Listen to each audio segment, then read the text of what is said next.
Analisis sinyal geofisika bersama Eko Januari Wahyudi. Pada modul 6 segmen 3 video ini kita akan lanjutkan dengan materi S transform dan Z transform.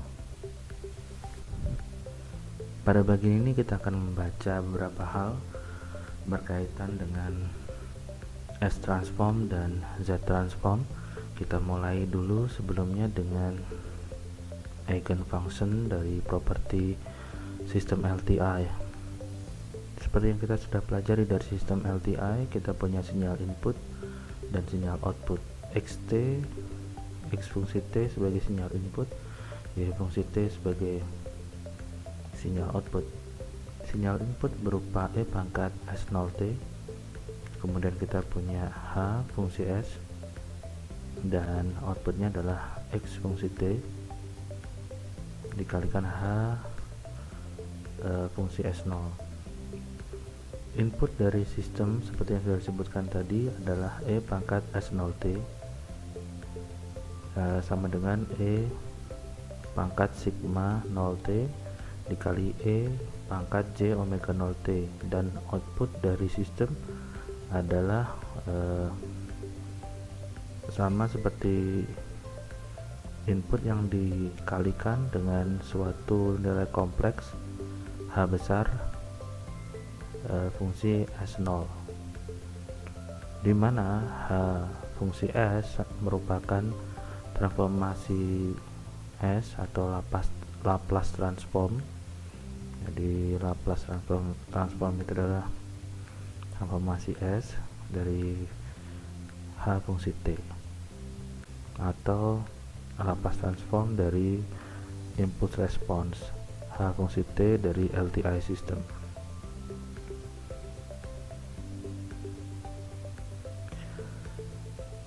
Suatu input X fungsi T sama dengan E pangkat S0T, di mana S0 sama dengan sigma 0 tambah J omega 0, disebut sebagai eigenfunction dari LTI system dengan impulse response H fungsi T jika berhubungan dengan output dari sistem sebagai bentuk ini, Y fungsi T sama dengan X fungsi T dikalikan hasil integral dari minus tak hingga sampai tak hingga dari H fungsi T dikali E pangkat minus S0T sama dengan X fungsi T dikali H besar fungsi S0, di mana H besar fungsi S0 adalah transformasi Laplace dari H fungsi T yang dihitung pada S sama dengan S0, dan properti ini hanya valid untuk sistem LTI dan tidak memenuhi time varying atau non-linear system. Jadi dia hanya untuk LTI system. Kemudian kita coba lihat untuk two-sided Laplace transform atau dua sisi Laplace transform atau S transform dari suatu fungsi continuous pada domain waktu F fungsi T sebagai F besar fungsi S, atau Laplace transform dari fungsi F fungsi T sama dengan integral dari minus tak hingga sampai tak hingga F fungsi T dikali E pangkat minus ST dt. Sementara S pada S merupakan bagian dari ROC atau region of convergence. Variabel S sama dengan sigma tambah J omega, dengan omega adalah frekuensi pada radian per second dan sigma adalah damping factor. ROC seperti yang disebutkan tadi adalah region of convergence, yang mana integral itu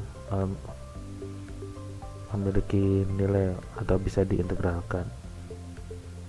The inverse Laplace transform diberikan sebagai, atau inverse Laplace transform atau inverse S transformasi S atau pasangan dari bentuk ini adalah F fungsi T sama dengan ini adalah inverse Laplace transform dari F besar fungsi S sama dengan 1/2 pi J dikali hasil dari integral dari sigma minus j tak hingga sampai sigma ditambah j tak hingga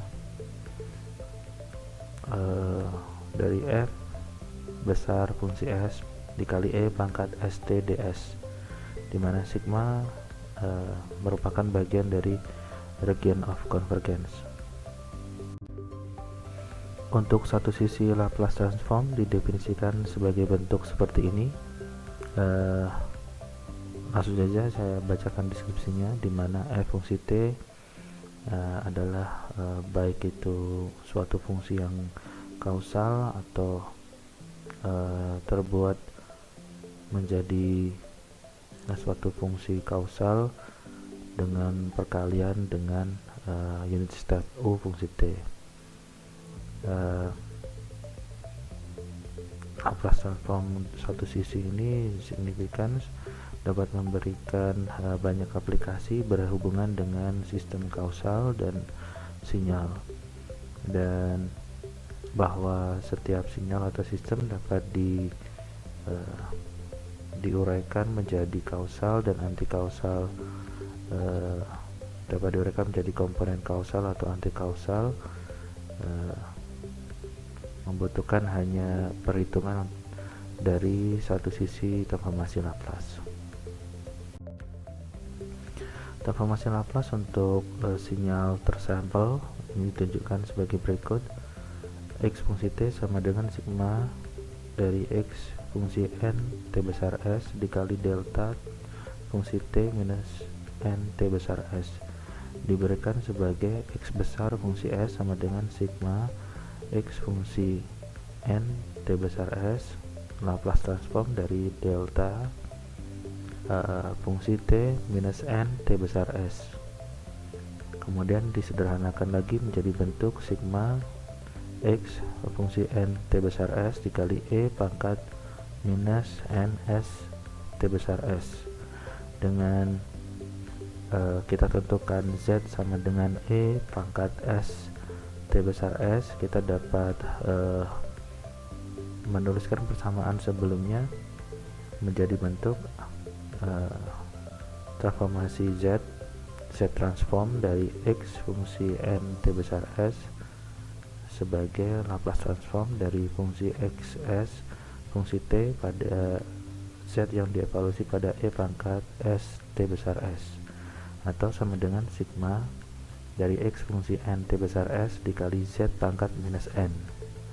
Nah, di sini dikenal sebagai transformasi z untuk sinyal tersampel.